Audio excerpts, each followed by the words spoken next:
everyone, welcome back to my YouTube channel. I know it's been a while, I miss myself too, but I am back.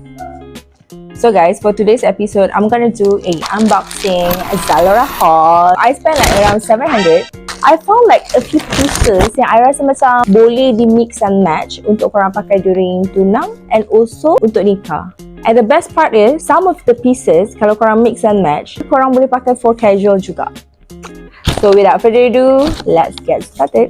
So let's unboxing the first item here. I know I picked the right style because this is literally my style. Tapi kalau korang plan untuk tunang ataupun nikah, like very Saloma style, P. Ramlee style, this is the vibe, okay? I still ingat waktu I tengok baju ni dekat website. Apa yang I fikir? Kampung-kampung with ayam-ayam, with the banner, with the canvas banner. Lepas tu ada tulisan Jawi and all.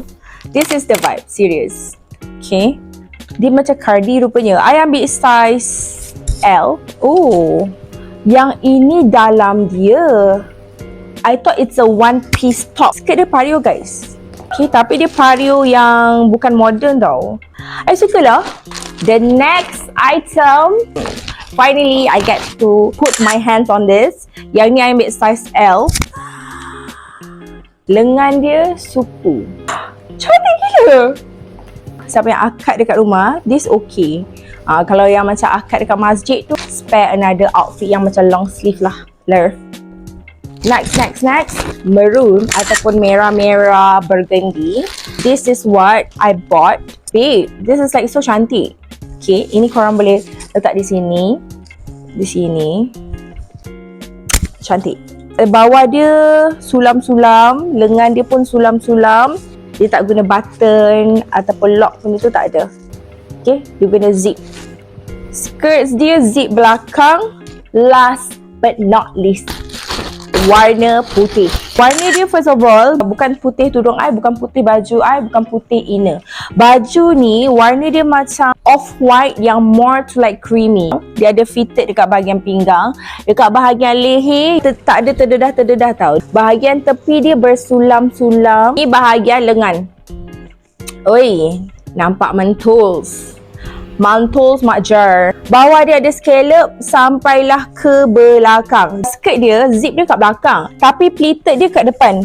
So for today's video, I'm gonna rate 100 over 100 because I love the colours. I love the design. Dia nampak sama macam dekat dalam website. Okay, by the way you guys, jangan lupa Zalora gonna have a big day sale. So kalau korang tak shopping during their big sale, rugi. Sangat-sangat rugi. If you guys go through Zalora website, there is more style yang you guys boleh achieve under RM55.